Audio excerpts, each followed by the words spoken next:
barren region, except since we've heard that there were some seeps and possible streams in Burr Canyon, this would have maybe been an area that had attracted them.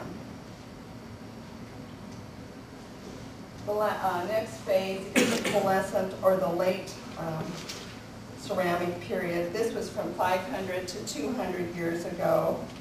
The improving climatic conditions within the state allowed plains populations to either move back in or to increase. They started living in large round earth lodges, and we haven't figured out why from one time they switched from squares to round. That's a future, probably, graduate student project. This is a period when they started to have trade with the with Europeans. As you can see, this is a bison shoulder blade or scapula, and most of the tribes use these to do their gardening with. This is an early European trade hoe that they would have traded for.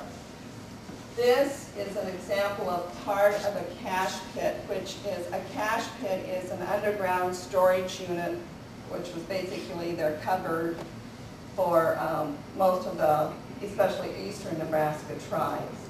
And I was lucky a couple of years ago on a road project, the earth mover had cut into a bank and removed part of this cache pit. So this is like the back, little less than half the cache pit. So I excavated down, and this is on the floor of the cache pit. And here are these 4 scapula bones with this shell on top.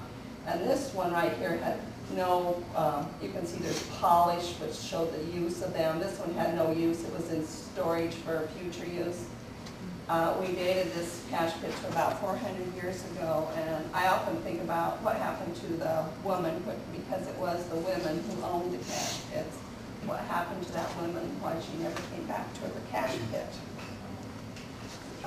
As you can see on the map, the Dismal River phase was down in this area, and this was, they have associated that with the Apache. And they were also semi-sedentary horticulturalists that did a lot of hunting. But they were driven out of that area by the Comanches. But one interesting thing about them is they had bell-shaped hearths with rock floors, and we're not sure what they were roasting in that, and I will get to why I think that's interesting and relates to Burr Canyon in just a minute.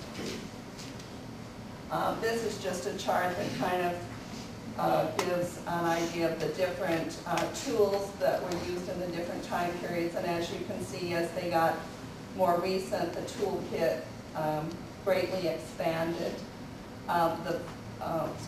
The picture of the corn is pure strain Pawnee corn that was grown a few years ago back in where the Pawnee lived in Nebraska. And if you have any questions on that, you can see Jerry over in the corner in just a minute. Then the historic tribes is what most people think about the Native Americans is like the Sioux, the Cheyenne, Arapaho, and Pawnee. These historic tribes really were only known as these groups for the last 150 or 200 years. So their presence here was actually kind of brief compared to all the future time periods.